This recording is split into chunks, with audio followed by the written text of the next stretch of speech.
أيها الناس، حاسبوا أنفسكم قبل أن تحاسبوا، وزنوا أعمالكم قبل أن توزنوا، وتأهبوا للعرض الأكبر على الله، فإن اليوم عمل ولا حساب، وغدا حساب ولا عمل. فإن اليوم عمل ولا حساب، وغدا حساب ولا عمل.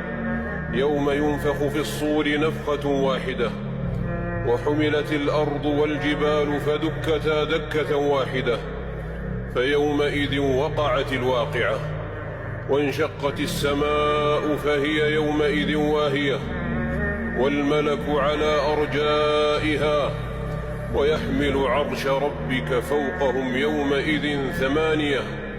يومئذ تعرضون، يومئذ تعرضون، لا تخفى منكم خافية.